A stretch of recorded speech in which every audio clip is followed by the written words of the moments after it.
2 Timóteo, capítulo 2. Vamos ler os versos 20 e 21.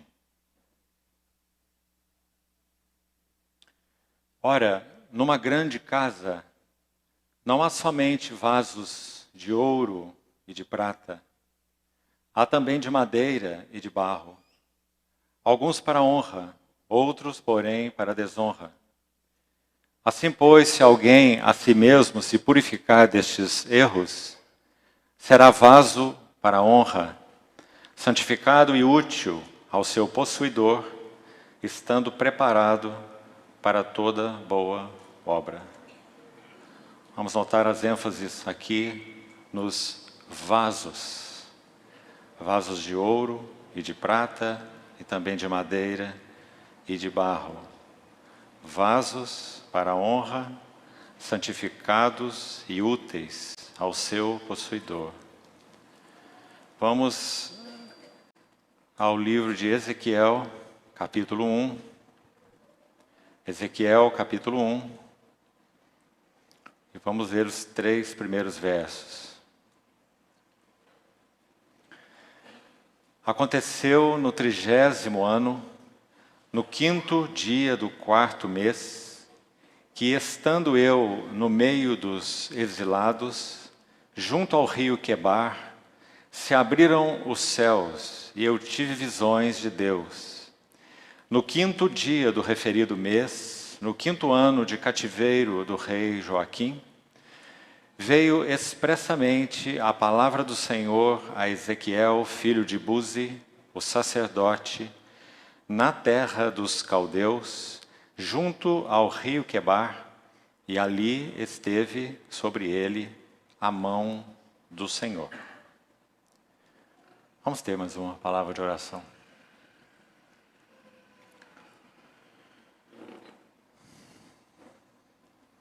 Querido Pai Celestial, somos muito agradecidos por podermos nos reunir debaixo do precioso nome de Teu Filho, o nosso Redentor, Senhor Jesus.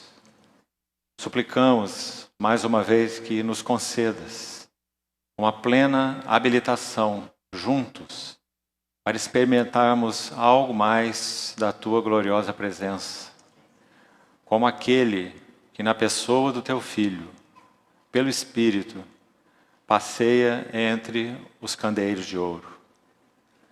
Suplicamos-te toda a provisão para que possamos compreender Tua palavra, guardá-la em nossos corações, sermos atingidos por ela e que algo mais da beleza do Teu caráter seja assim formado em nós. Confiamo-nos a Ti, Senhor. Assiste-nos por Tua fidelidade. Supera todas as nossas debilidades e prevalece nesse tempo de comunhão. Assim oramos, no precioso nome do Senhor Jesus. Amém. Meus queridos irmãos, nós teremos 5 sessões. Uma hoje, outra amanhã, 2 no domingo pela manhã e 1 no domingo à noite. E o encargo que o Senhor depositou no meu coração para esses dias é falarmos das características dos vasos que Deus busca em tempos de esterilidade espiritual. Eu creio que é um fato inequívoco para todos nós que realmente vivemos tempos de intensa esterilidade espiritual. Nós iremos, começando pelo livro de Ezequiel, os 3 versos que lemos, destacar 5 frases, e já refiro aos irmãos quais são, para que nós, através delas, examinemos o que me parece tão claro nesses versos, assim espero no Senhor que vejamos, quais são as características essenciais de vasos que o Senhor busca em tempos de esterilidade espiritual. Se o Senhor permitir, no último dia, na última sessão, que me parece que foi convocada mais para jovens, Mas segundo o Gerson disse, 70 anos para baixo aqui é jovem. Né? 75 anos. Então, teremos todos juntos, né? Ainda no domingo à noite. Tem que incluir nosso irmão Maíto nesse. Então, nós procuraremos examinar, nesse último dia, a intensidade da esterilidade espiritual vivida nos tempos de Zacarias e João Batista, por um lado, em um paralelo com a vida de Ana e Samuel no Velho Testamento.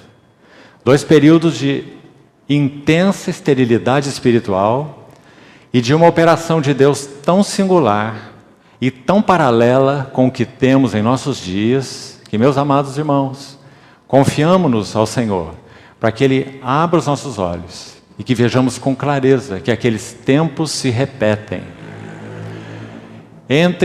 Apenas ainda um parêntese aqui, uma pequena introdução, entre os tempos de Malaquias e João Batista, nós temos 400 anos, quando então surgiu Zacarias e o seu filho João Batista, nascido de uma mulher estéril. Uma figura muito clara, não apenas de uma esterilidade fisiológica ou física, mas esterilidade profunda, espiritual, os tempos de João Batista.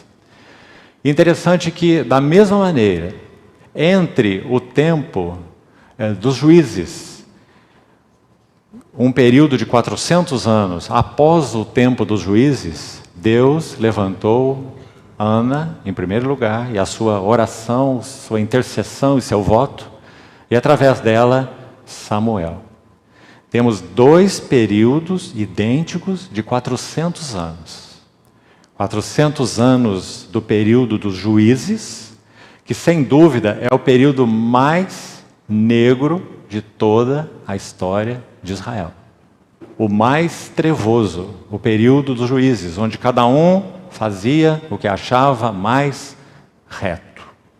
400 anos de esterilidade. E então o Senhor levanta Ana e através dela Samuel, um sacerdote profeta do Senhor. A mesma coisa aconteceu na lacuna intertestamentária. Entre Malaquias, o último profeta, e João Batista, o primeiro profeta do Velho Testamento, nós também temos 400 anos. Será que isso foi ocasional? Ou será que o Espírito Santo tem um paralelo magnífico entre Ana e Samuel, uma mãe e um filho, e entre Zacarias e João Batista, um pai e um filho? Aí destacamos o pai em primeiro plano, porque o relato a respeito de Zacarias é muito mais extenso do que o relato sobre Isabel, quanto ao nascimento de João Batista. Então, eu gostaria de partilhar isso, em particular, para encorajamento dos jovens. Mas como os jovens, então, são contados de 75 anos para baixo, então, teremos a oportunidade de partilhar isso com todos os irmãos. Chegaremos lá e espero no Senhor que esse seja o fecho de tudo que falaremos nesses dias. Nós iremos hoje dar um primeiro passo nesse texto que acabamos de ler, no livro de Ezequiel, e já então eu vou referir aos irmãos quais são as 5 frases, nesses 3 versículos, de profundo impacto no que concerne ao desejo de Deus de encontrar, porque é isso que Ele busca, encontrar vasos que possam suprir as necessidades de Deus em meio à esterilidade espiritual. Primeiro, meus irmãos, ainda antes de citar quais são as 5 frases, por favor, me ouça com atenção. Eu falei uma frase delicada aqui. Não sei se os irmãos perceberam. E preciso então explicá-la. E a frase é: necessidades de Deus. Porque por um lado, e é apenas por um lado, o Deus da Bíblia, o único Deus vivo e verdadeiro, o Deus no qual cremos, Ele, intrinsecamente falando, inerentemente falando, Ele não tem necessidades. Se nós fôssemos definir, segundo a Bíblia, o que é a glória de Deus, e é isso que Ele é, Deus é glorioso, Ele é a glória. Hebreus, no capítulo 1, logo que começa a falar sobre a grandiosidade do Filho, diz: Ele é o resplendor da glória. Glória é aquilo que Deus é. Por isso que essa palavra, na verdade, é indefinível. Ela significa peso, ela significa autoridade, ela significa riqueza, ela significa beleza, ela significa refulgência, ela significa resplendor. Tudo isso compõe o significado da palavra glória. Então, quando nós pensamos a respeito de Deus, essa é a palavra que o define. Ele é a glória. Agora, se formos um pouco mais fundo nisso, de acordo com as Escrituras, por que Deus é glorioso? Porque Deus é autossatisfeito. A autossatisfação de Deus é a sua glória. Ou seja, o Pai é plenamente satisfeito com seu Filho. Digamos, tudo que o Pai tem é o seu amado Filho. É o Filho do seu contentamento. Este é o meu Filho amado e nele eu tenho todo o meu prazer. Ele não precisa de nenhum prazer a mais. Aliás, nenhum prazer mais pode ser acrescentado ao Deus da glória. Porque Ele já é o Deus que tem em si mesmo todo o prazer e Ele é a fonte de todo genuíno prazer e de toda genuína alegria. Então, glória significa a autossatisfação de Deus. Quando nós pensamos em Deus o Filho, o que nós vemos segundo a Bíblia? Que Deus o Filho também é plenamente satisfeito, porque todo o seu tesouro é seu Pai. Veja a vida do Verbo encarnado. Ele poderia sofrer a traição de Judas, aquele a quem ele confiou algo tão especial entre aqueles 12, a bolsa, não é? Uma função relevante entre aqueles 12.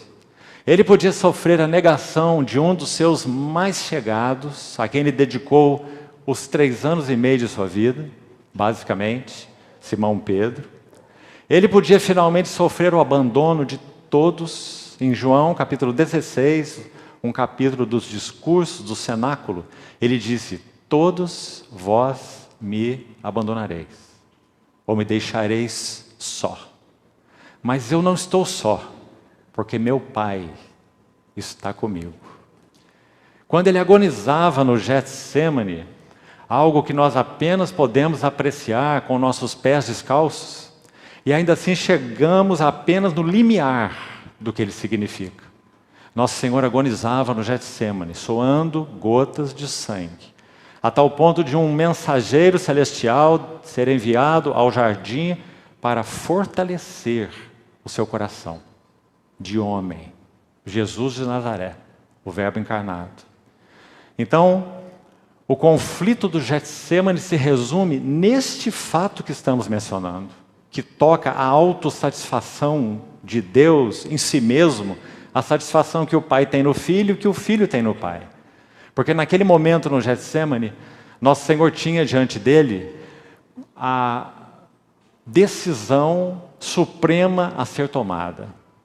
Por isso ele ora assim: Pai, se for possível, passa de mim este cálice, mas não se faça minha vontade. A mais decisiva batalha da vontade na vida do Verbo encarnado foi travada no Getsêmani e não na cruz. Foi travada antecipadamente. Faça-se tua vontade e não minha vontade. Porque sempre o Filho amado encarnado, ele submeteu a vontade humana dele, ouça com atenção, a vontade humana de Jesus de Nazaré não foi substituída pela vontade divina. Nunca. A vontade de Jesus foi submetida à vontade divina. O Pai é uma pessoa e tem uma vontade, o Filho também é uma pessoa e tem uma vontade. Digamos que ele teria todo o direito de, no Getsêmani, dizer finalmente não. Não quero deixar minha posição de comunhão contigo, meu Pai. Tudo que eu tenho é tua glória. Tudo que eu tenho é a visão de tua face. Eu não a quero perder por nada. E se ele tomasse essa decisão, ela seria justa e aceitável. Porque ele é o Filho de Deus. Mas, certamente, ele não cumpriria a missão para a qual ele veio. Porque ele sabia que ele era o grão de trigo que caiu na terra para morrer, pois se não morresse, ficaria só. Mas, meus irmãos, quando aquele conflito no Getsemane é travado, a vontade do Pai, escute bem, por um lado, e a face do Pai, por outro lado, que sempre andaram em paralelo, juntas, como duas pernas fortes, que coordenavam a caminhada do nosso Senhor Jesus e nunca se conflitaram. Quando é que o Senhor Jesus não fez a vontade de seu Pai? Nunca. Ele disse: a minha comida consiste em fazer a vontade daquele que me enviou e realizar a sua obra. Em João 4,34. Em João ainda 6,38, ele diz assim: eu desci do céu, não para fazer minha vontade, mas a vontade daquele que me enviou. Então essa era uma das pernas robustas que governaram a vida do Verbo encarnado. Fazer a vontade do Pai, sempre e a qualquer custo. E nunca se desviar nem para a direita e nem para a esquerda. E foi isso que ele fez. Agora, qual era a outra perna robusta do caminhar do Verbo encarnado, nosso Senhor Jesus? Era ver a face do seu Pai. Então guarde isso, irmão. E por favor, pense sobre isso, ore sobre isso, medite sobre isso e adore o Senhor a respeito disso.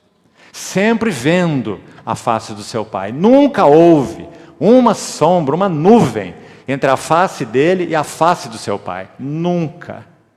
Fazendo a vontade do Pai, vendo a face do Pai. Abandonado, traído, só, mas sempre vendo a face do seu Pai. Mas agora veja o que acontece no Getsemane. Quando ele chega no Getsemane, a horas da cruz, ele faz aquela oração. Por quê? Porque agora ele vê que se ele há de continuar fazendo a vontade do Pai fielmente até o fim, esse outro braço, a face do Pai, entrou em rota de colisão com a vontade do Pai. Você está entendendo? Se ele quer continuar fazendo a vontade do Pai até o fim, ele teria que perder de vista a face do seu Pai. Por quê? Porque algumas horas depois do Getsemane, o que aconteceria? O Calvário. E o que ele diria lá? Meu Deus, por que me abandonaste? E por que ele diria isso? Porque aquele que não conheceu pecado, Deus o fez pecado por nós, para que nele fôssemos feitos justiça de Deus. Meus irmãos, o nosso Senhor Jesus conhecia tudo menos alienação. E pecado é igual a alienação, separação. Então ele iria experimentar no Calvário separação, e ele não sabe o que é isso. O Filho de Deus, com o seu Pai, só conhece comunhão, só conhece gozo, prazer, satisfação. A autossatisfação do Deus Trino é a sua glória. Então os irmãos percebem? Creio que aí nós colocamos nossos pés descalços, porque essa terra é santa, no limiar do que significa o Getsemane, porque além daí não conseguimos ir. Mas o fato é que ali a vontade do Pai e a face do Pai estão em choque, e ele tem que escolher. Se ele escolher ver a face do Pai, esse é o seu direito, mas nós não teríamos Redentor. Então ele escolhe fazer a vontade do Pai, mesmo que implique perder a face do Pai. Então, meus irmãos, falar sobre necessidades de Deus, é aí que nós estávamos, é um termo muito delicado, porque Deus não tem necessidades. Ele é o Deus de toda glória. Assim Pedro descreve na sua epístola, lembra? Ora, o Deus de toda glória, o Deus de toda graça, que em Cristo vos chamou a sua eterna glória. 1 Pedro 5. Então, o que seria necessidades de Deus? O que significa essa frase? Meus irmãos, Deus se autolimitou e determinou no seu eterno propósito a realizar a sua obra não só ou sozinho. Façamos o homem à nossa imagem, conforme a nossa semelhança. E assim ele determinou realizar a sua obra contando com cooperadores humanos, limitados, vulneráveis, frágeis, deficientes. Mesmo que não houvesse pecado, o homem não tivesse caído, esse fato permaneceria. Seríamos limitados, vulneráveis, deficientes, claro. E com a entrada do pecado, então, nós entramos num desastre absoluto. Deus enviou seu Filho como Redentor, realizou sua obra, ascendeu ao céu, derramou o Espírito Santo. Então agora sim, por causa da descida do Espírito Santo, Deus, em todas as eras, desde que o homem pecou na verdade, e seus primeiros descendentes, Ele está levantando cooperadores, para que Ele possa realizar o seu propósito eterno. Agora, irmãos, isso também é assombroso, porque Ele faria, hipoteticamente falando, melhor, muito melhor, faria perfeitamente sem nós. Ou talvez enviando mensageiros celestiais para realizar isso. Mas Ele determinou contar com aqueles a quem Ele fez a sua imagem e a sua semelhança. Então, meus irmãos, quando nós falamos sobre necessidades de Deus, é isso que está embutido. Ele se autolimitou e determinou que Ele realizaria a sua obra gloriosa, uma edificação eterna. Ele satisfaria aquilo que desde os tempos eternos Ele almejou no seu coração com o homem. No homem, através do homem, com o homem. Então sim, nós podemos falar sobre necessidades de Deus. E podemos falar que Deus tem necessidades. E que Deus busca vasos para suprir as suas necessidades. Meus amados irmãos, assim como Ezequiel estava nesse exílio terrível, 70 anos na Babilônia, a terra dos ídolos, o cristianismo de hoje, falando de modo geral, ele está exilado dos seus fundamentos. Então, qual é o desejo de Deus para os nossos dias? De que, quando olhamos o cristianismo em geral, repito isso novamente, o que nós vemos senão apostasia? Mesmo uma cidade relativamente pequena como Joinville, o que você tem visto no que é chamado cristianismo em geral? Em que ponto nós estamos chegando? Porque será que as chamadas casas de culto estão sendo transformadas em boates? Pintadas de negro, com luzes, com gelo seco, com músicas ensurdecedoras? O que está acontecendo com aqueles que se chamam cristãos, seguidores de Cristo, seguidores do crucificado? Nós vivemos tempos de intensa esterilidade espiritual. E o que Deus busca em tempos de esterilidade espiritual? Vasos. Vasos, meus irmãos e irmãs. Vasos que possam suprir as suas necessidades. Então que o Senhor nos ajude nesses dias a compreender um pouco mais de quais seriam as suas necessidades. E quais seriam as características dos vasos que Deus busca. E sabe, meus irmãos, em outra reunião teremos oportunidade de falar um pouco sobre as cartas de Paulo a Timóteo. Na primeira epístola, quando ele escreve para Timóteo, ele chama a igreja de casa de Deus. Casa de Deus, é isso que ela é. Coluna e baluarte da verdade. Primeira epístola. Na segunda epístola, ele não mais chama a igreja de casa de Deus. Ele se refere à igreja como uma grande casa. Como aquela semente de mostarda que foi lançada na terra e se tornou uma grande árvore. Mas a mostarda não é uma grande árvore.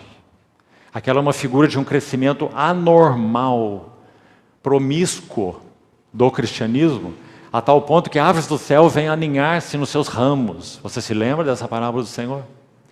E você não tem, irmão, em qualquer hermenêutica sadia, você não tem como fugir do fato que Mateus 13, onde essa parábola do grão de mostarda está, ela tem como primeira parábola, em Mateus 13, a do semeador. E quando o Senhor conta essa parábola do semeador, Ele interpreta o que são as aves do céu, e não dá margem para nosso ponto de vista. Ele diz que as aves do céu representam o maligno, que come as sementes que são lançadas à beira do caminho. Não é assim? Então por que as aves do céu na primeira parábola representam o maligno e na quarta parábola representam outra coisa? Nós não temos direito de fazer isso com a Bíblia. As aves do céu continuam representando o maligno. E lá é dito que essa semente de mostarda cresce, se torna uma grande árvore e as aves do céu se aninham nos seus ramos. Meus irmãos, nós temos 2000 anos de cristianismo, chamemos assim. E o que nós temos visto? Aves do céu aninhadas nos seus ramos. Na epístola de Paulo ao Timóteo, ele diz: o Espírito afirma expressamente: nos últimos dias, alguns apostatarão da fé por seguirem espíritos enganadores e ensinos de demônios. Expressamente. E será que não é isso que nós temos vivido? Não. Essa palavra de Paulo não tem se cumprido. Não há espíritos enganadores, não há ensinos de demônios no chamado cristianismo? Sim, há. E Deus continua com suas necessidades, como já explicamos. E Ele continua buscando vasos que possam suprir as suas necessidades. Que privilégio, meus amados irmãos e irmãs, é podermos nos oferecer para sermos esses vasos. Como o inimigo tem tentado confundir até mesmo corações que têm tido esse desejo, piscando luzes daqui, luzes de lá, e acho que você entende o que eu quero dizer. Abrindo portas aqui, mais portas lá, e mais isso, e mais aquilo, e mais ambições, e mais desejos, e mais eu quero, eu preciso, eu vou, não é? Prosperidade, prazeres, deleites, lazeres, hedonismo, para que os vasos não respondam a esse supremo chamamento. Meus queridos irmãos e irmãs, tão breve vem o dia em que o Supremo Pastor vai se manifestar. E quão difícil será, penso eu, para alguns de nós, olharem para trás e terem aquela visão final. Que nós fomos salvos como que através do fogo, como Paulo diz em 1 Coríntios 3. Uma roupa chamuscada. Mas aquilo que nós gastamos tanto com elas, madeira, feno e palha, foram queimados. Nada sobrou. Nada foi útil na edificação de Deus. Mas nós gastamos tanto suor, tanta energia, tanto tempo, tanto investimento. Madeira, feno e palha. Porque o Senhor diz: manifesta será a obra de cada um. Veja cada um como edifica. Então, meus irmãos, que o Senhor, por sua fidelidade e amor ao seu nome, Ele possa encontrar espaço para falar pessoalmente a cada um de nós sobre essas características, sobre suas necessidades e sobre as características do vaso que Deus busca.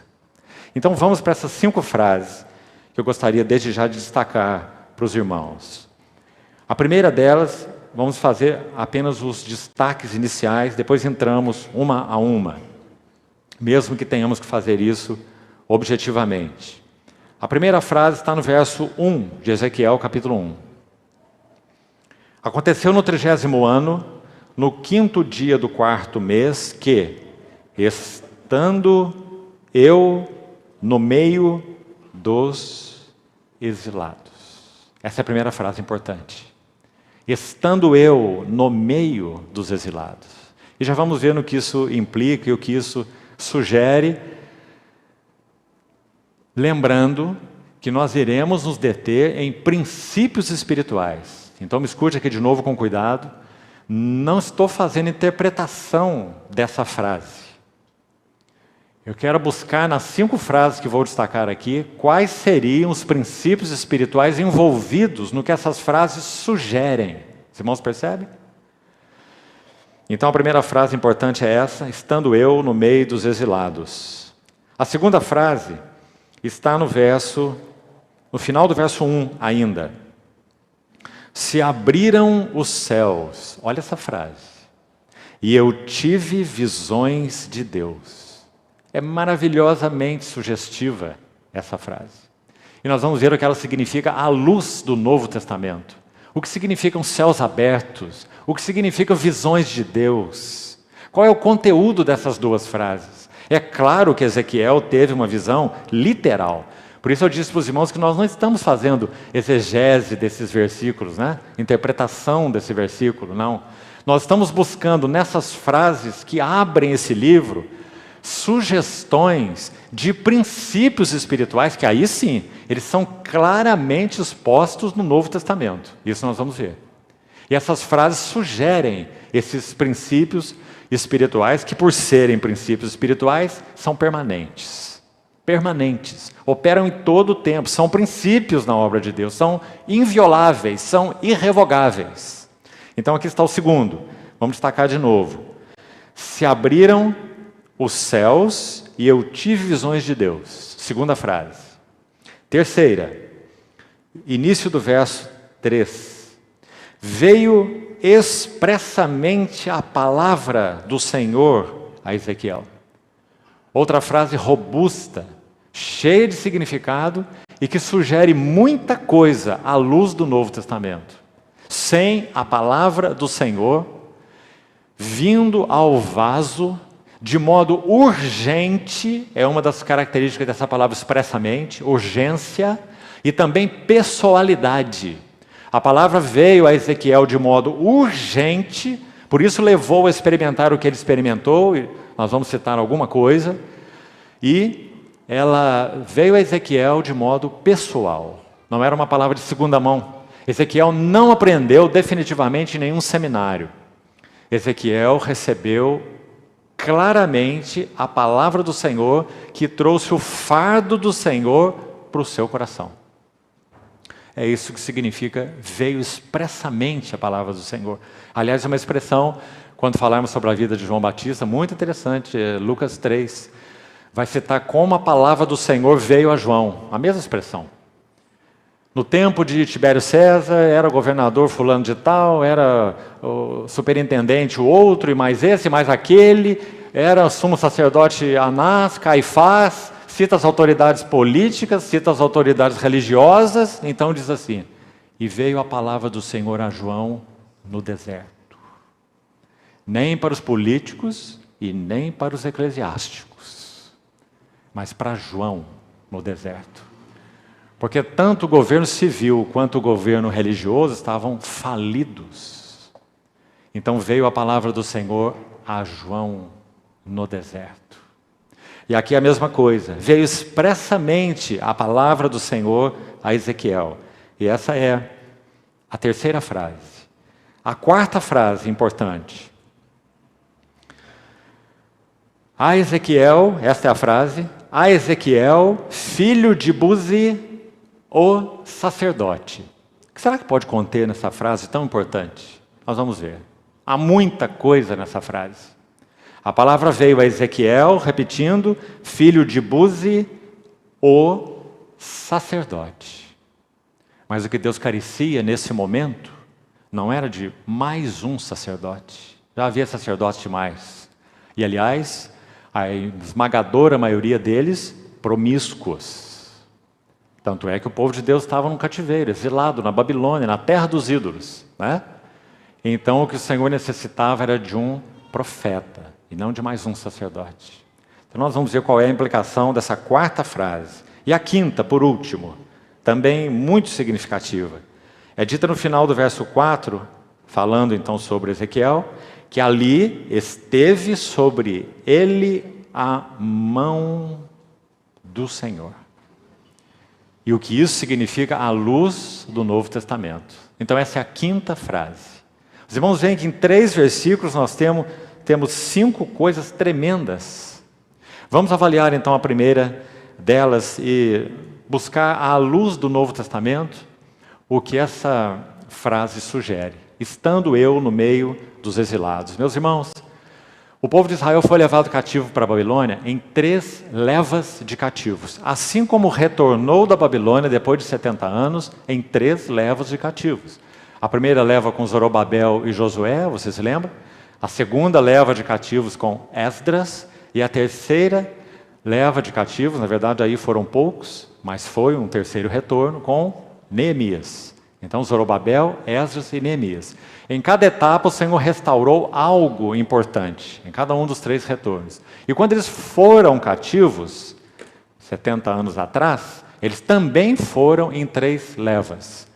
Uma primeira com um determinado rei, Jeoaquim, depois o seu filho chamado Joaquim, e por último Zedequias, foi aquele que teve os olhos vazados, amarrado com cadeias e levado para a Babilônia. O último deles. 3 reis, 3 levas de cativos. Ezequiel foi na segunda leva de cativos.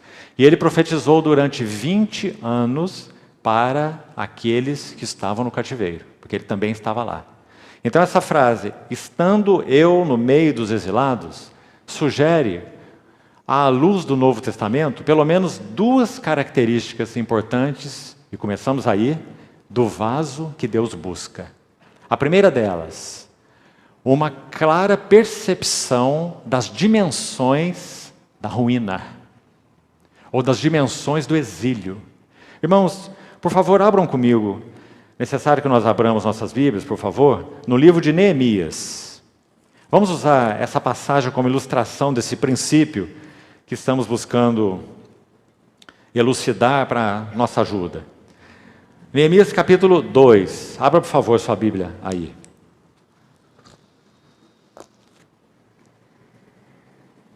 Já falamos que Neemias retorna na terceira leva de cativos, e ele larga muita coisa para trás. Ele era copeiro do rei, uma posição de extrema relevância naquele império, os irmãos sabem disso. É dito no verso 11 assim, Neemias 2:11, cheguei a Jerusalém, onde estive 3 dias. Então, à noite, me levantei, e uns poucos homens comigo. Sabe o que Neemias vai fazer? A inspeção das ruínas dos muros de Jerusalém. Irmão, só aqui nessa primeira frase aqui do verso 12, Neemias 2:12, nós já temos uma coisa tão linda. Neemias não chegou lá com uma comitiva de inspeção do muro, compreende? Acho que, de modo geral também, o cristianismo está cheio de comitivas de inspeção do muro, e o resultado tem sido nada. Outra coisa, Neemias não foi nem mesmo de dia. Aí diz que ele foi de noite. Ou seja, sem exibição, sem pompa, sem comissão de auditoria dos muros. Percebe? À noite me levantei e uns poucos homens comigo. Não declarei a ninguém o que o meu Deus me pusera no coração. Não podemos parar muito aqui não, senão nós vamos estudar Neemias, né? Ao invés de estudar Ezequiel. Porque não é um livro maravilhoso, não é? Você se lembra quando ele se apresenta diante do rei com um semblante descaído? Irmão, ele não suportava o fardo do seu próprio coração com relação à cidade de Deus. Então ele não poderia comparecer diante do rei de outra maneira. Ele não poderia vestir um sorriso, não é? Mas ele poderia perder a sua cabeça. Porque o rei já tinha problemas demais para ter um copeiro triste. Né? Ele podia mandar degolar, troca esse copeiro. Não quero ninguém triste perto de mim, já tem muitos problemas. Mas Neemias chega abatido diante do rei. E o rei pergunta para ele, o que foi que aconteceu com você? Mas é tão interessante, o rei diz assim, deve ser tristeza do coração. Lembra-se? Então Neemias relata para o rei qual era a tristeza do seu coração. Meus irmãos, ele estava muito bem. E quanto a nós? Temos estado muito bem? Prósperos, felizes, abençoados, enriquecidos? Neemias estava assim, quanto à sua vida pessoal. Ele era um copeiro do rei. Não é? E copeiro naquele tempo era mais que copeiro. Era um copeiro conselheiro. Então, ele expõe para o rei qual era a dor do seu coração. Ele recebe do rei autorização para visitar os seus irmãos em Jerusalém. Porque o coração desse copeiro não estava no palácio do rei, nem na sua prosperidade, nem nas suas bênçãos. Nem dizendo, olha lá, os meus irmãos estão sofrendo porque eles têm algo a pagar. Eles foram infiéis. Eles levantaram altares a deuses estranhos. Eles são apóstatas. Então o melhor que eu posso fazer aqui é orar por eles e que o Senhor tenha misericórdia deles. Não. Neemias pediu autorização para que ele fosse até os exilados, ou até Jerusalém, para a reconstrução da cidade de Deus. Então ele faz inspeção desses muros. Olha o verso 12 ainda. Não declarei a ninguém o que Deus me pusera no coração para eu fazer em Jerusalém. Não havia comigo animal algum, senão o que eu montava. Interessante a Bíblia descrever essas coisas, parece que não tem importância nenhuma, né? Mas a ideia me parece clara. A carga do Espírito Santo aqui é dizer, não tem exibição, não tem nenhum tipo de comitiva, nenhum tipo de pompa, nenhum tipo de nada. Tem um homem em cujo coração fervia uma carga de Deus pelo testemunho do Senhor. Esse é o ponto. Então é dito assim, no verso 13. De noite, saí pela porta do vale, para a banda da fonte do dragão e para a porta do monturo. E agora, gostaria de fazer um destaque aqui. E contemplei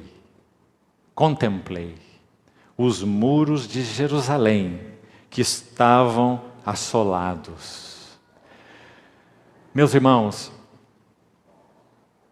me parece que o objetivo claro do Espírito Santo, em ter deixado para nós esses livros históricos, inspirados, preciosos, de Esdras e Neemias, e dos profetas Ageu, Zacarias e Malaquias, que foram contemplados. Ageu e Malaquias profetizaram durante o tempo de Esdras, Ageu e Zacarias durante o tempo de Esdras, e Malaquias em um tempo posterior a Neemias.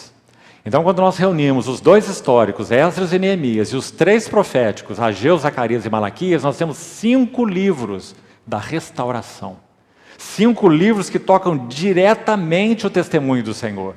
E seria muito bom que nós dedicássemos mais tempo para esses livros, porque eles estão recheados de princípios que tocam o testemunho do Senhor.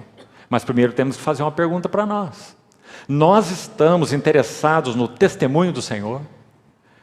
Quando olhamos o cristianismo em geral, qual é o interesse dos chamados líderes cristãos? Edificar impérios particulares? Edificar o seu próprio nome? Ministerialismos? Ou estão interessados no testemunho do Senhor? Onde está o nosso coração? E quando nós olhamos para nós, mesmo que não sejamos líderes cristãos, onde está o nosso coração? Na prosperidade, na paz, na bênção, no que ganhamos do Senhor, ou no testemunho do Senhor? Ou em compartilhar com o coração do Senhor aquilo que está e que é fardo no seu coração, no coração do Senhor. Aí está o nosso coração. Então, contemplei os muros de Jerusalém que estavam assolados.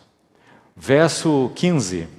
Subi à noite pelo ribeiro e contemplei ainda os muros. Você vê uma frase reiterada aí? É porque ela é importante. O Espírito Santo quer nos dizer que está levando esse vaso do Senhor a ter uma percepção clara das dimensões da ruína. De novo, meus amados irmãos, nós temos tido percepção clara das dimensões da ruína? Nós temos tido percepção do quanto mundanismo, hedonismo, desatenção aos princípios do Senhor tem penetrado na casa de Deus e feito um trabalho destrutivo? Muros na Bíblia falam de 2 coisas. Separação, por um lado, é claro, se não há necessidade de separar nada, então não se faz muro. Então, muro fala de separação ou de santidade, por um lado, vamos chamar de um lado negativo, entre aspas, separação, mas também muro fala de unidade. Conservar bem guardado, preservado, puro, aquilo que deve estar dentro dos muros. Separação e unidade. Na tipologia bíblica, foi isso o que Neemias foi restaurar na cidade de Deus, quando ele edifica muros. O povo de Deus estava exposto a feras, o povo de Deus estava exposto a inimigos, mesmo que a casa de Deus já estivesse edificada, vasos sagrados, utensílios sagrados já tinham sido trazidos da Babilônia, mais sacerdotes para servir, parte da obra estava feita, no que toca a casa de Deus. E casa na Bíblia, vá guardando essas coisas para você, essas sementezinhas. Casa na Bíblia sempre fala de glória, sempre. Casa é igual a glória. A glória de Deus está na casa de Deus, a casa de Deus é o lugar da glória de Deus. Agora, cidade de Deus fala de governo. Casa é glória e cidade é governo. Então, embora a casa de Deus já estivesse restaurada, a cidade não tinha muros. O que isso significa? O governo de Deus não estava estabelecido. E o que nós temos hoje? Uma igreja sem muros. Uma igreja que não conhece o senhorio de Cristo. O encabeçamento real de Cristo. Ah, sim, nós cantamos que Ele é o Senhor. Mas Pedro diz assim: santificai a Cristo como Senhor nos vossos corações. Deixe-me citar um exemplo extremo para você. Você sabe muito bem, acho que sabe, como surgiu a igreja anglicana, não é? No pós-reforma. A igreja da Inglaterra, a igreja anglicana. Tão mostrada na mídia nesses dias de sepultamento da rainha Elizabeth II.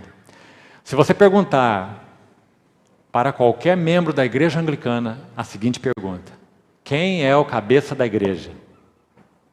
A resposta que você vai ouvir hoje é: Rei Charles III. O cabeça da igreja. Então, meus irmãos, qual é a realidade do cristianismo hoje? Cristo é o nosso cabeça. Nós temos realmente compreendido sua vontade, vivido para Ele, santificado a Ele como Senhor nos nossos corações? Temos. Nós temos apresentado a Ele cada passo de nossas vidas, ou cada porta que se abre nós entramos. Portas abertas não são oportunidades. Portas abertas são testes para saber onde está o nosso coração. Nós deveríamos apresentar ao Senhor cada uma das portas que se abrem diante de nós. Ah, meus irmãos, conversávamos aqui com irmãos mais velhos. Jovens, ouçam isso.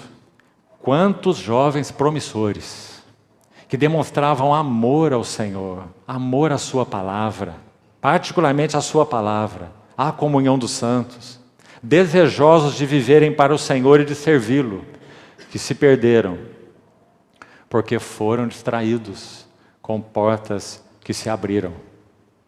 Quantos jovens cristãos, homens e mulheres, se casam e perdem o propósito para o qual o Senhor os chamou, em função do seu próprio casamento? Deus continua buscando vasos, porque sim, em um aspecto, o nosso Deus tem necessidades.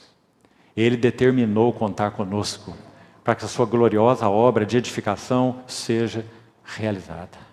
De Deus somos cooperadores, vai dizer Paulo.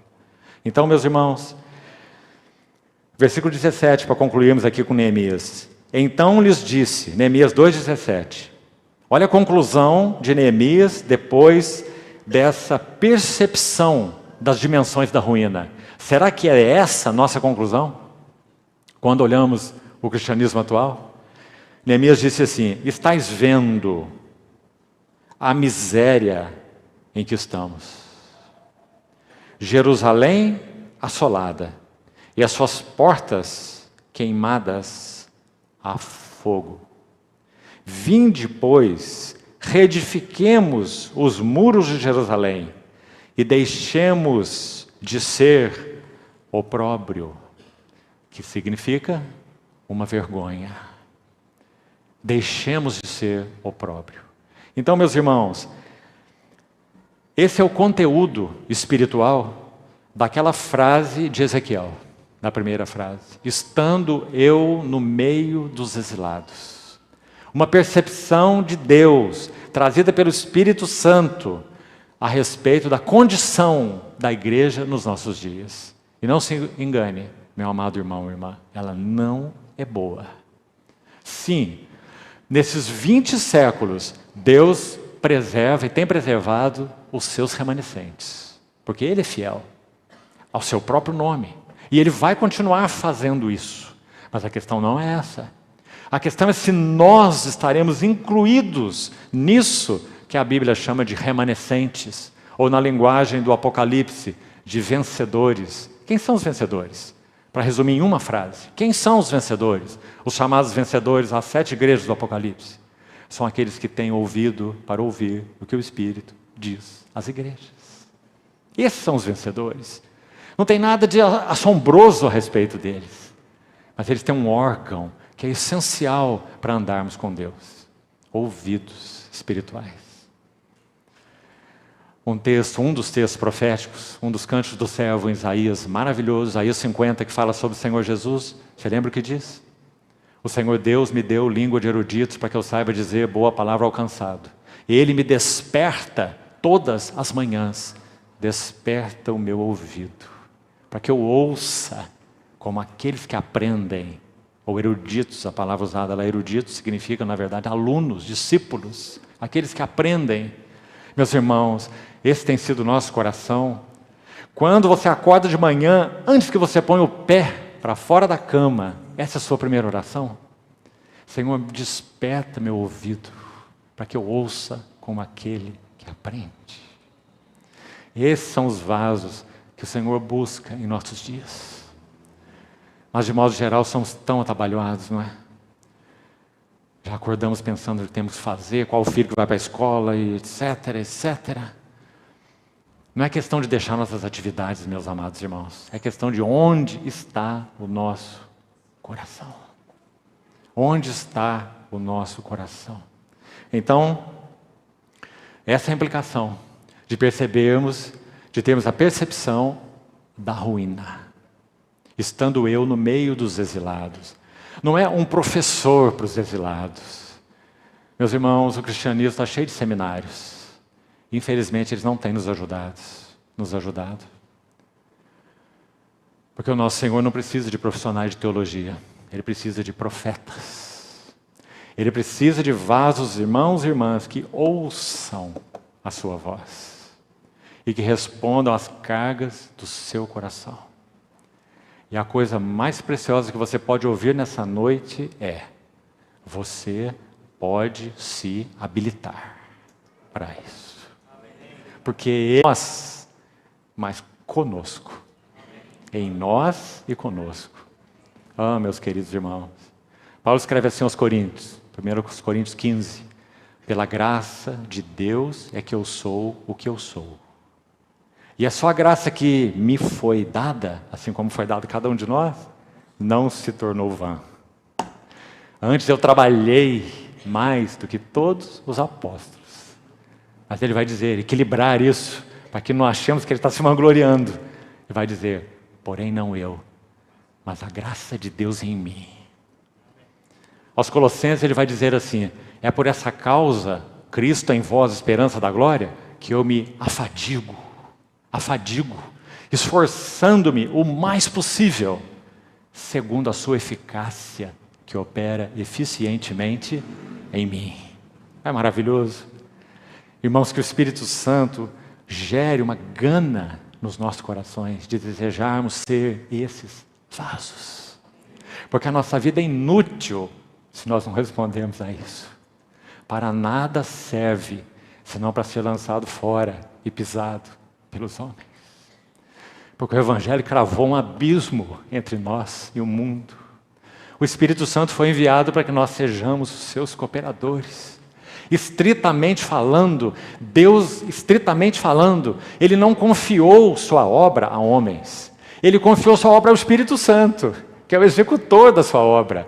Mas o Espírito Santo veio habitar em homens e mulheres regenerados, para nos fazer seus cooperadores. Que coisa mais maravilhosa, meus irmãos. Isso não desperta o teu coração? O que você quer na vida? O que você quer ser? Onde você quer chegar? Vasos que respondam às cargas do coração do Senhor. Se for assim conosco, sabe o que nós ouviremos naquele dia? Nesse dia iminente, a vinda gloriosa do nosso Senhor Jesus, que nós aguardamos. O que nós ouviremos naquele dia? Muito bem, servo bom, fiel. Foste fiel no pouco, Sabe, irmão, porque sempre será pouco. Sempre será pouco. Porque nós somos pequenos, somos vasos limitados, frágeis. Há um tesouro em nós, mas o vaso é de barro. Pequenos, limitados. Mas ainda assim, Ele dirá muito bem, servo bom, fiel. Foste fiel no pouco, sobre o muito eu te colocarei. Entra no gozo do teu Senhor. Que o nosso coração anele isso, meus irmãos. Porque esses são os vasos que Deus busca nesses dias. Que o nosso coração não se distraia. Nosso coração não se corrompa. Nosso coração não siga as luzes brilhantes. Sabe o que o inimigo busca fazer com a casa de Deus? Chamar, atrair, conquistar, sempre disfarçado em anjo de luz, é claro, como Paulo nos ensinou, sempre. Próprio Satanás se transforma em um anjo de luz e os seus ministros em ministros de justiça. Não é?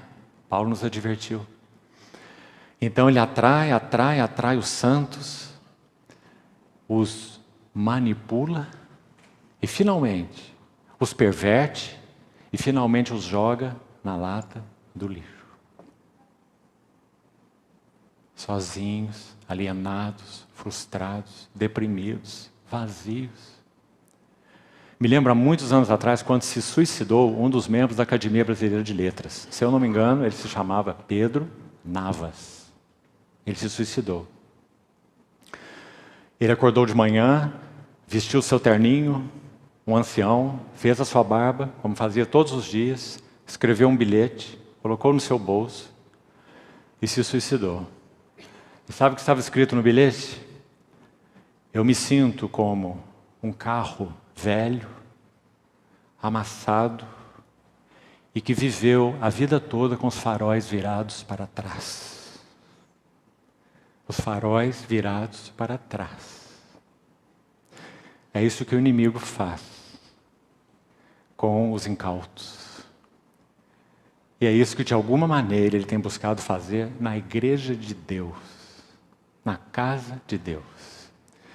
Então, meus amados irmãos, que o Senhor nos traga um alerta pessoal a respeito disso e um desejo de sermos um desses vasos para a honra, santificados e úteis ao seu possuidor, como Paulo diz, preparados para toda boa obra. Vamos seguir um pouquinho mais. Ainda dentro dessa primeira frase, estando eu no meio dos exilados. Então sugerimos para os irmãos que a primeira coisa é que nós somos chamados para termos uma percepção das dimensões da ruína. Segunda coisa ainda, na primeira frase, fomos chamados para responder à comunhão dos seus sofrimentos, conformando-me com Ele na sua morte. Os irmãos sabem que eu estou citando Filipenses 3, né? Filipenses 3,8, Paulo fala que considera todas as coisas como um refúgio para ganhar a Cristo, ser achado nele, não tendo justiça própria, que procede de lei, senão aquela que é a justiça de Deus mediante a fé em Cristo. Aí ele diz, para o conhecer e o poder da sua ressurreição. Era nesse poder que Paulo operava, como já citamos, sua eficácia que opera eficientemente em mim. Não era sua oratória, não era sua sabedoria. Eu decidi nada saber entre vós, senão Cristo e esse crucificado. Foi em fraqueza, temor e grande tremor que eu estive entre vós. Minha palavra e minha pregação não se baseavam em sabedoria humana, mas sim em demonstração do Espírito e de poder, para que a vossa fé não se apoiasse em sabedoria humana. Os irmãos estão percebendo o que ele está dizendo?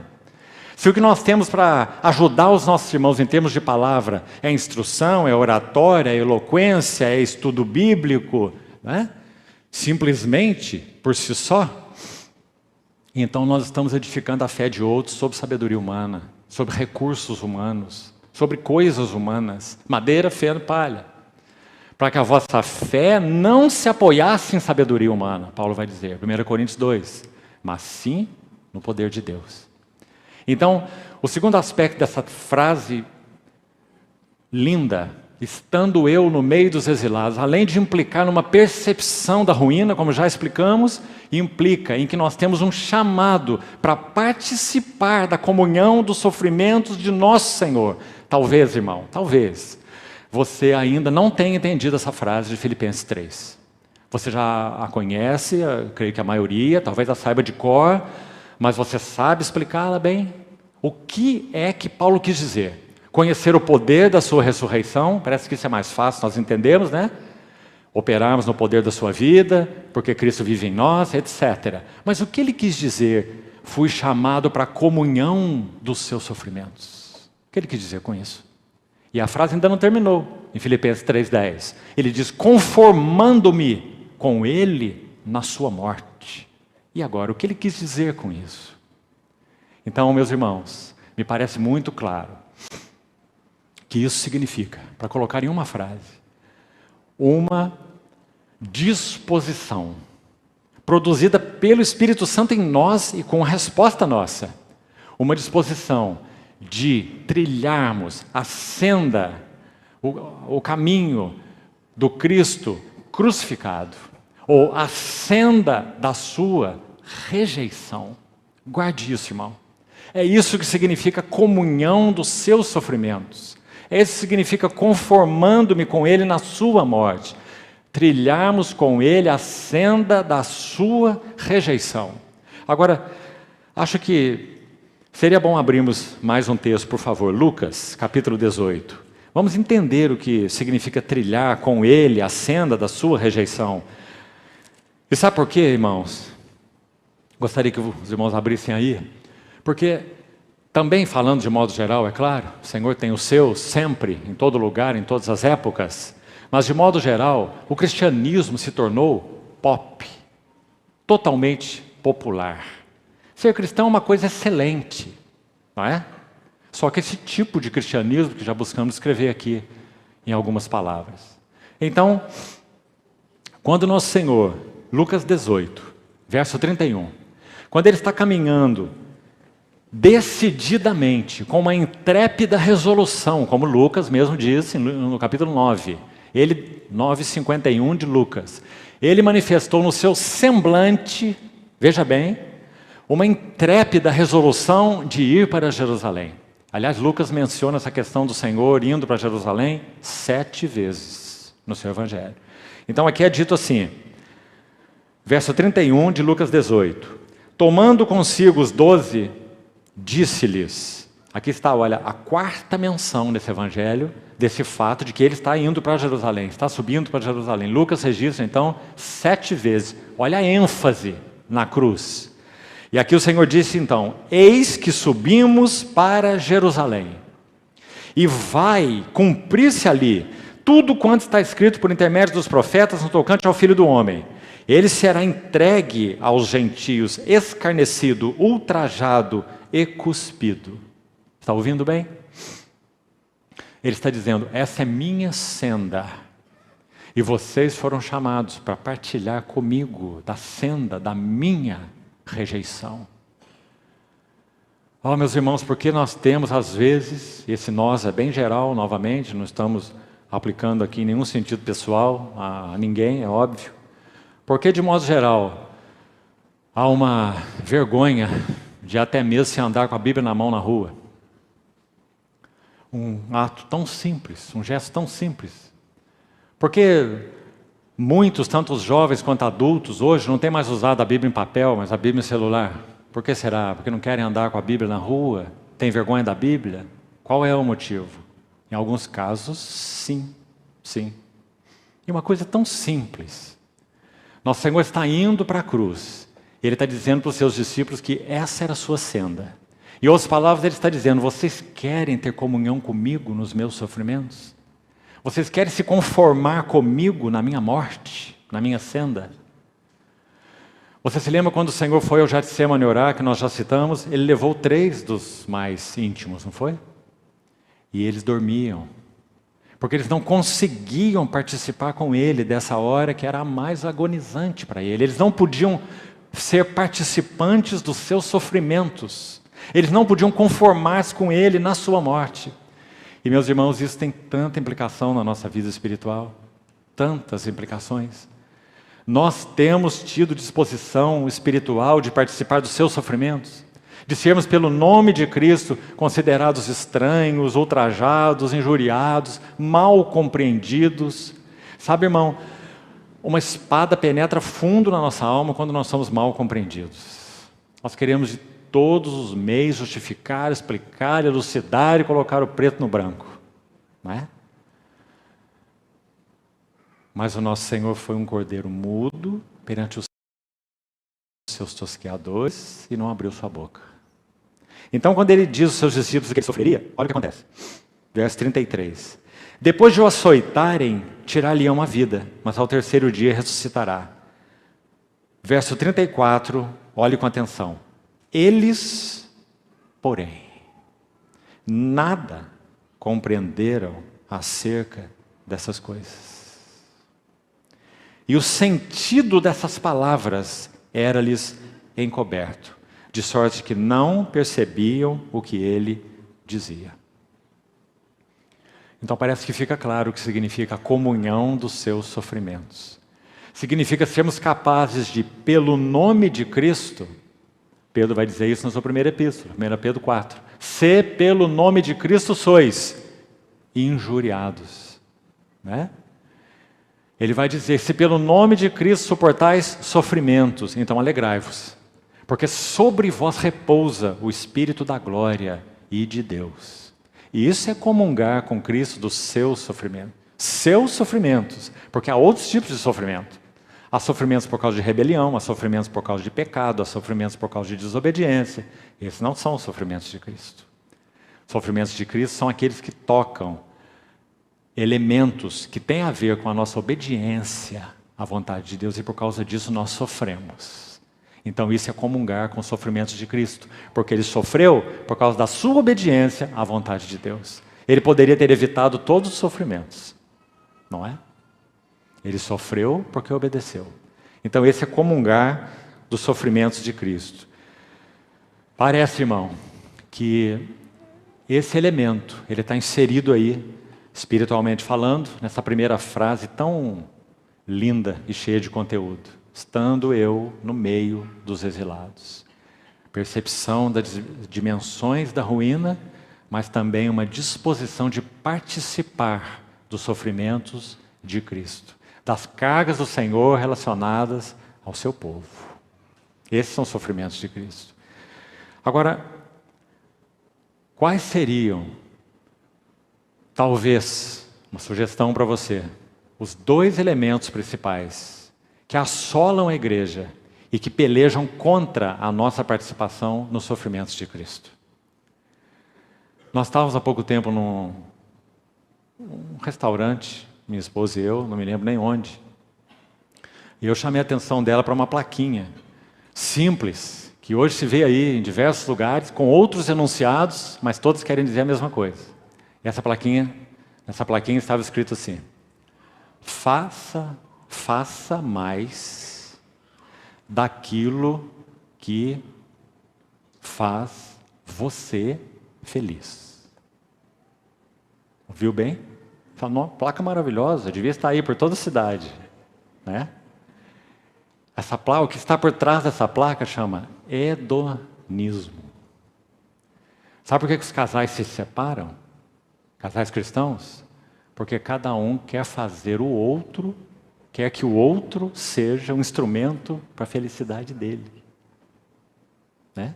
Isso não é possível. Só tem um que pode nos satisfazer inteiramente, profundamente, plenamente. É aquele que é a fonte de toda alegria.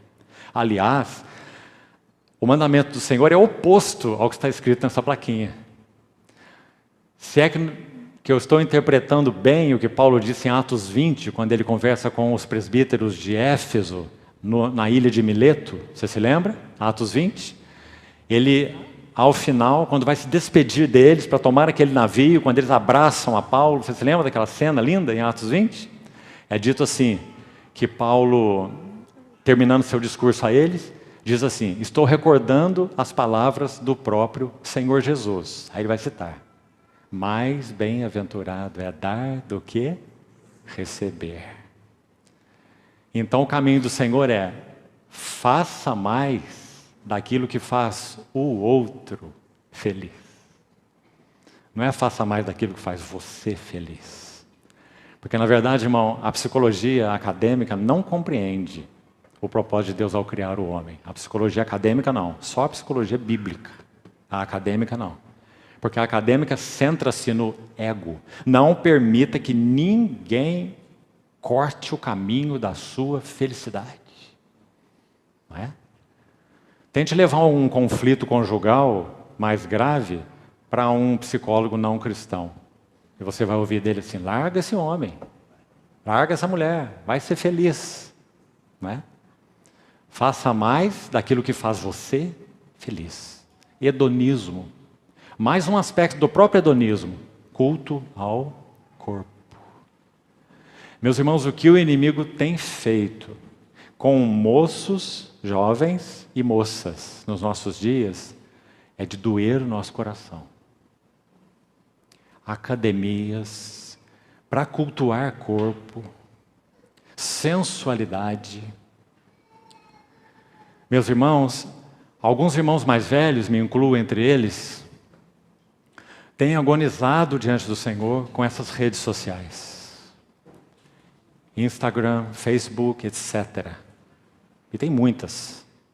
Onde as pessoas são expostas, cristãos, jovens cristãs e jovens cristãos, se expõem das maneiras mais delicadas possível. Com roupas sensuais, com poses sensuais. Alguns deles estão usando a Bíblia para dar recado para os outros nas redes sociais, diretas ou indiretas, usando a Bíblia. Os irmãos não acham que isso é uma perversidade? Os irmãos não acham que esse não é o lugar da palavra de Deus? Os irmãos não acham que isso é uma quebra de vida relacional? As irmãs, em particular, não acham que o hedonismo tem ganhado um lugar terrível na casa de Deus? Você quer ser desejada por essa mercadoria que você está oferecendo nas redes sociais? Essa mercadoria tem destruído casamentos. Hedonismo. Estando eu no meio dos exilados. Que o Senhor nos ajude nisso, irmãos. Não vendamos nossa alma. Não percamos condição espiritual de sermos vasos que o Senhor possa usar. Esses são inimigos sorrateiros das nossas almas. Hedonismo. Ele tem muitas facetas, é um polvo. Eu só citei aqui alguns elementos. O centro dele é o ego. Seja feliz, satisfaça-se. Viva para você mesma, não se importe com os outros. Se alguém se interpõe no seu caminho, dê um jeito de deixar do lado. Se alinhe com aqueles que você tem empatia e deixe os outros para lá. Mais um aspecto do hedonismo que tem destruído comunhão na casa de Deus, grupinhos, panelinhas, os particulares, os especiais, meu povinho, né?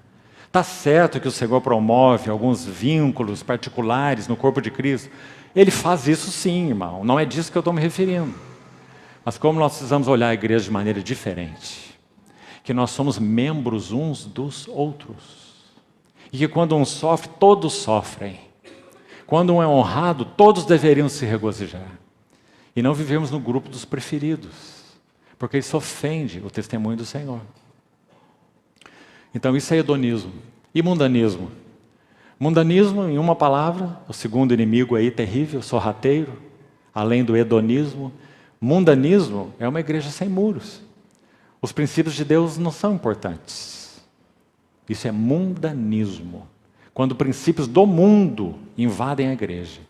Porque os princípios de Deus são desconsiderados. Então, esse é o sentido da primeira frase. Vamos ter tempo hoje apenas para a segunda e vamos encerrar. Amanhã nós seguimos com as outras três que estão aí nesse primeiro capítulo de Ezequiel. Apenas vamos avançar alguns minutos mais, por favor. A segunda frase que então destacamos no livro de Ezequiel é: se abriram os céus e eu tive visões de Deus. Essa linda frase em Ezequiel capítulo 1, verso 1, a última frase. Se abriram os céus e eu tive visões de Deus.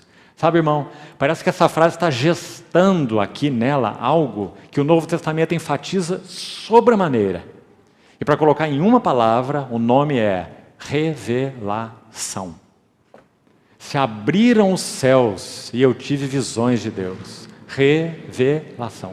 Você se lembra de Paulo orando aos Efésios no capítulo 1, verso 17? Que Deus vos conceda no seu conhecimento espírito de sabedoria e de revelação.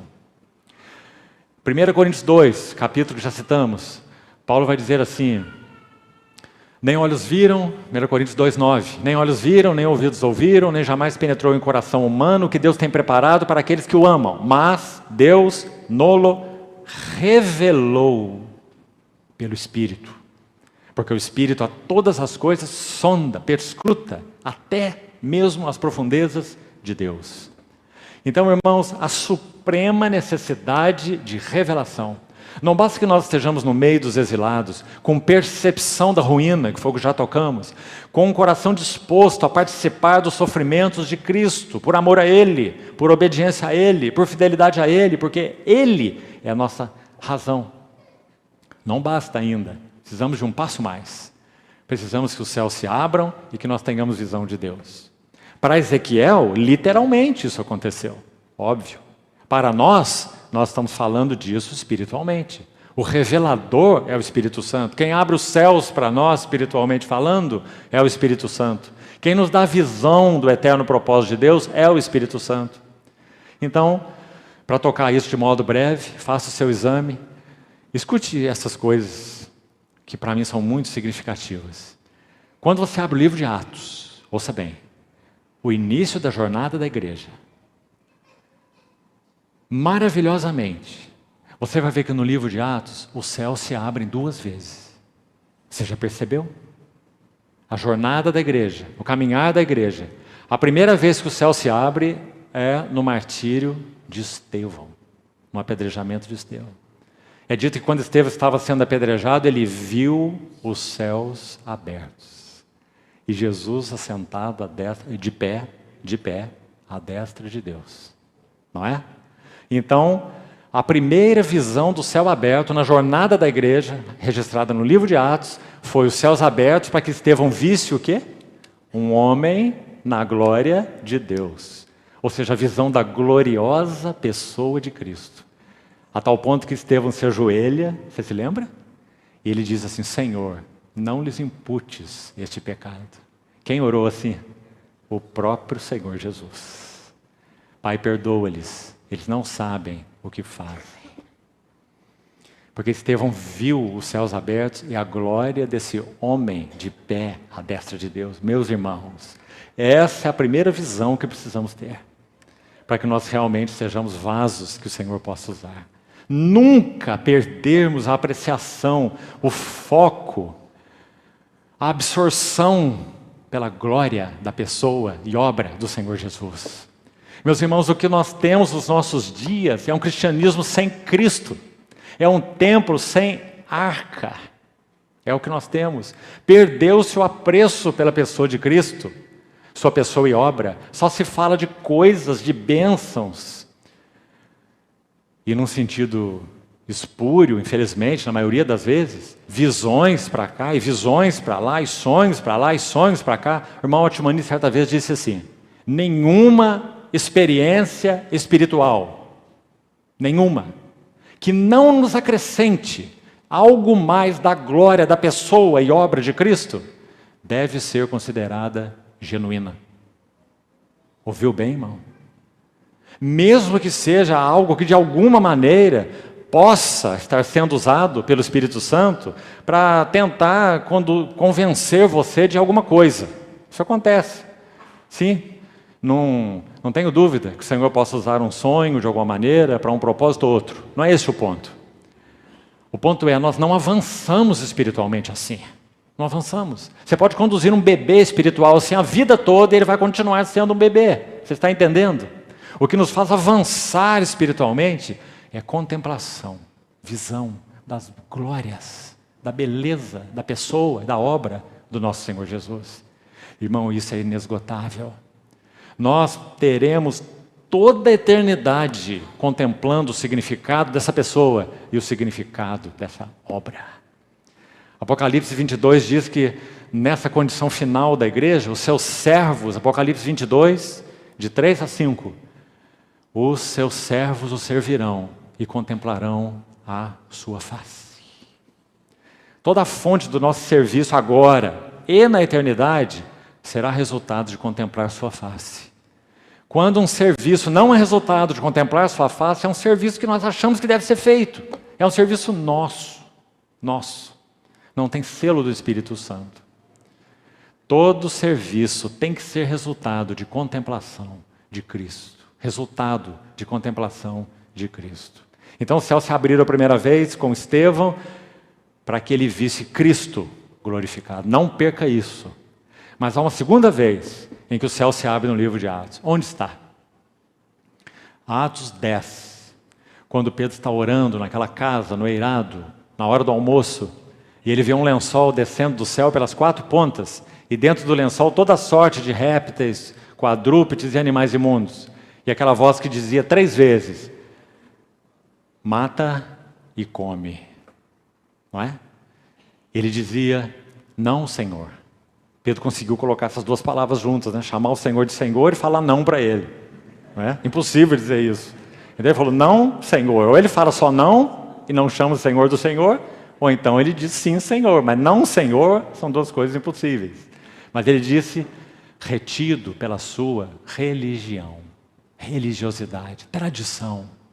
Ele disse, não, Senhor, de maneira nenhuma. Nunca comi coisa alguma comum ou imunda. E o Senhor vai dizer, ao que Deus purificou, não consideres comum ou imundo. Ou seja, a visão daquele lençol tem a ver com a igreja de Deus. A entrada dos gentios, o chamado dos gentios em um só corpo com os judeus. A igreja de Deus. Então a segunda vez que o céu se abre, o que Pedro viu? A igreja. Por isso Paulo vai dizer em Efésios assim, que o propósito de Deus é um grande e maravilhoso mistério. Mas eu me refiro a Cristo e a igreja. São as 2 visões no livro de Atos. Uma com Estevão. Outra com Pedro. 2 vezes os céus abertos. Ou seja, o que o Espírito Santo deseja revelar para nós, com cada vez mais beleza e profundidade, as glórias da pessoa e obra de Cristo e a glória da igreja. A igreja que é o seu corpo, sua família, seu templo, sua noiva, e etc. E muita coisa mais. A vida, natureza e serviço da igreja, tema do livro de Efésios. A vida, a natureza e o serviço da igreja. É isso que o Espírito Santo quer nos revelar. Então se abriram os céus e eu tive visões de Deus. Sabe, irmão, concluindo, desde que o homem pecou, os céus se mantiveram fechados para ele. É certo que o Senhor comunicou com o homem aqui ou ali. Você sabe muito bem, conhece o Velho Testamento. Mas, de modo geral, a história do Velho Testamento é céus fechados. Porque em toda a história do Velho Testamento, mesmo para os servos mais íntimos do Senhor, vamos pensar em um Samuel, vamos pensar em um Daniel, vamos pensar em um Davi, por exemplo. Mesmo para os mais íntimos, o céu se abria, espiritualmente falando, provisoriamente, e parcialmente. Provisoriamente e parcialmente. Agora, quando aquele homem entra no Jordão, então o céu se abre e aquela voz é ouvida. Este é o meu filho amado e nele eu tenho todo o meu prazer. Sabe o que isso significa? Que no homem Jesus de Nazaré, o Verbo encarnado, aquele que assumiu a nossa natureza humana, em tudo semelhante aos irmãos. Hebreus capítulo 2. Participante de tudo o que nós somos. Quando o céu se abre para ele, significa, se abriu para ele, primeiro, totalmente, e não parcialmente, e permanentemente, e não provisoriamente. Céus abertos. E agora, em Jesus, para aqueles que estão em união com Jesus, os que creem nele, então os céus estão abertos, plenamente e permanentemente. Louvado seja o Senhor. Nós temos sobre nós céus abertos. Por isso que Paulo ora que vocês sejam cheios do Espírito de sabedoria e de revelação. Porque nele vocês têm céus abertos. Se não veem, é porque não querem ver. Mas os céus estão abertos para vocês. Em Jesus, eles foram abertos. Totalmente, permanentemente. E aí eu queria encerrar hoje. Amanhã nós vamos voltar um pouco à visão de Isaías sobre esse céu aberto. Isaías capítulo 6, para ilustrar um pouco mais sobre isso. Mas eu queria terminar, nosso tempo já está avançado, com um pequeno texto que eu gostaria apenas que você ouvisse com atenção. Algumas linhas apenas. Esse texto é do irmão Austin Sparks, sobre a visão da glória de Cristo e o que isso significa. Aquela primeira visão em Atos, a visão de Estevão, a visão da glória de Cristo. Agora, ouça isso, irmão, e veja as implicações disso. Esse irmão então escreveu assim: todos nós fomos chamados para orar, para que o Senhor dê visão aos vasos. Visão aos vasos. Nosso assunto, não é? Visão aos vasos do seu ministério nesses dias. Uma visão por meio da qual Ele, o Senhor, trará o seu povo para dentro de uma renovada revelação de si mesmo. Também gostaria de grifar essa frase. Renovada. Ele não diz nova, como se tivesse aí algo novo que nós ainda não conhecemos para ser conhecido. Mas uma renovada revelação de si mesmo. De sua glória, de sua beleza, sua pessoa, sua obra. Aquele que tem em si mesmo riquezas insondáveis, inesgotáveis. Renovada revelação de si mesmo. Consequência agora, escute. E então, Ele, o Senhor, irá unir o seu povo, não como uma organização.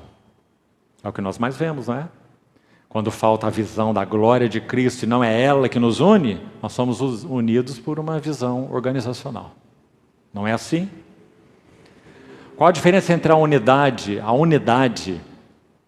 de uma roseira e a unidade de um buquê de rosas? Você já pensou? A unidade de uma roseira é produzida pela vida, é orgânica, não é? Ela está viva. Então nasceu aquele pé de roseira com todos aqueles galhos e com todas aquelas rosas, unidas organicamente. Essa é a igreja. Mas quando a visão da glória de Cristo é perdida, então nós temos uma unidade de buquê de rosas. Apanha uma rosa daqui, apanha uma outra rosa de lá, apanha uma de cá, põe junto e põe um laço em volta. Não é? Isso não é unidade. Não é essa unidade do Espírito. Não é uma unidade baseada na visão de Cristo. Mas essa é a única unidade que o Espírito Santo promoveu, meus amados irmãos. Então ele continua. Com essa visão renovada revelação de si mesmo, de Cristo, ele irá unir o seu povo, não como uma organização, ou como uma multidão de pessoas que aceitam certa interpretação particular da verdade. O que você acha dessa frase? Aí você tem os ismos, né? Você tem o calvinismo, você tem o arminianismo, você tem o metodismo, você tem o presbiterianismo, você tem o ismos. Né? Por quê? Cada um deles aceita uma determinada interpretação da verdade. Nós não podemos chamar isso de unidade. Então ele continua. Mas, baseado nessa renovada revelação das glórias do nosso Senhor Jesus, ele diz: o Senhor vai uni-los por laços espirituais. E agora, escute aqui. Porque eles quiseram ver o Senhor de forma nova.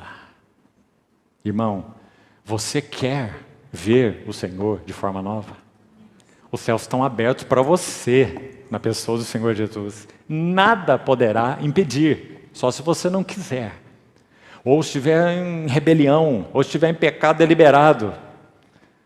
Se esse não é o caso, se pulsa, mesmo que lá no teu íntimo, fraquinho, mas pulsa, porque é do Espírito. Aquele desejo, quero o Senhor. Como o pai daquele menino, quando o Senhor desceu do monte da transfiguração e encontrou no pé do monte aquele menino agonizando, não é? E os discípulos não sabiam o que faziam com ele, com aquele menino.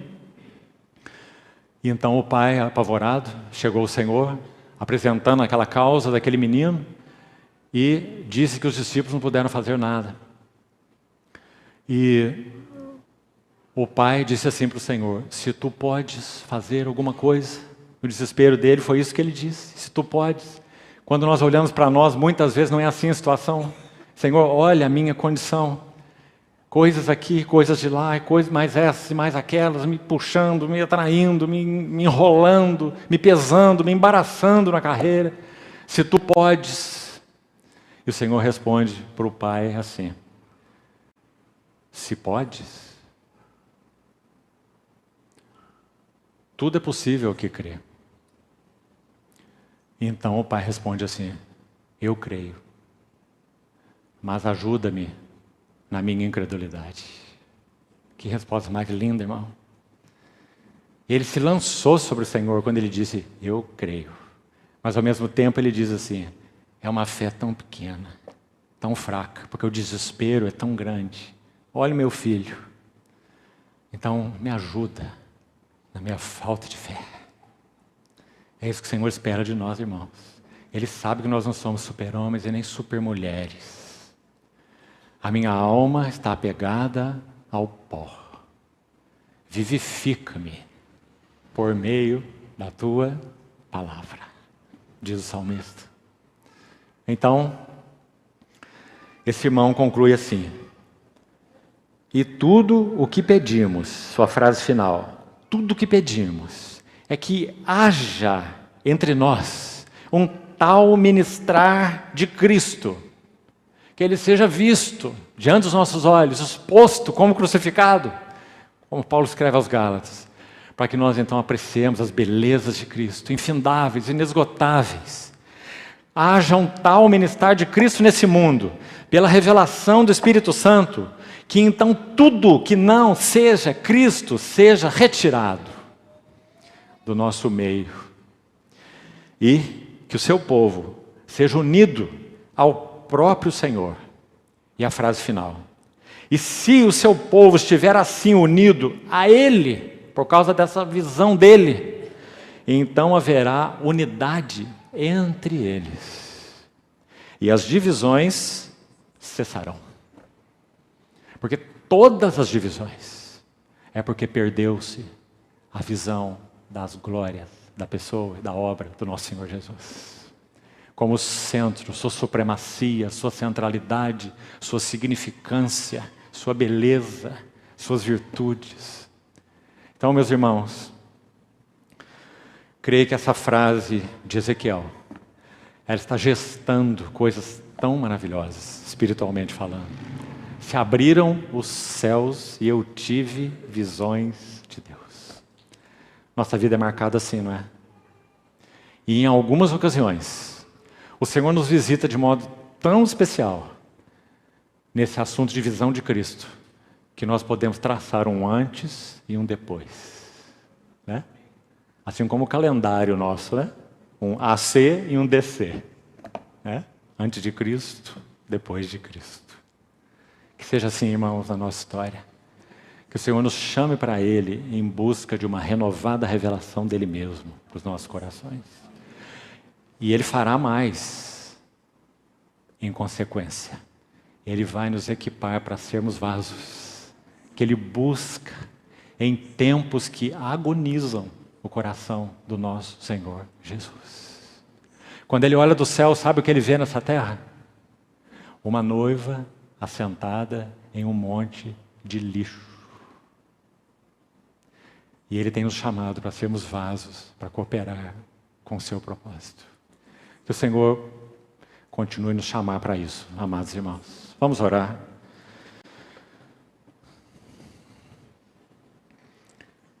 Querido Pai Celestial, entregamos ao Senhor as palavras que compartilhamos nessa noite com uma única súplica. Que tudo aquilo que realmente for do Teu coração, que tenha sido do Teu coração, não se perca no nosso coração. Guarda-o, Senhor, bem escrito, bem firme, para que sejamos de tal modo atraídos pelo Senhor, que esse seja o nosso desejo todo cativante, sermos vasos que possam, na nossa medida, suprir as necessidades do Senhor nesses dias de esterilidade espiritual. Assim nós oramos confiados em Ti, em nome do nosso Senhor Jesus. Amém.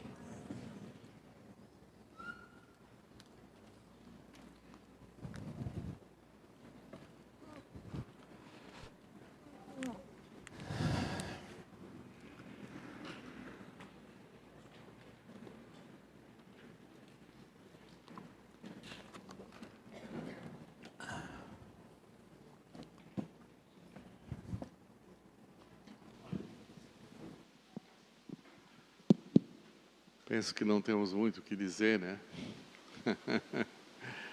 Só lembrando, queridos, que amanhã continuamos às 6 horas da tarde, tá? É o nosso primeiro encontro. Que a graça do Senhor nos ajude e nos acompanhe no restante desse dia.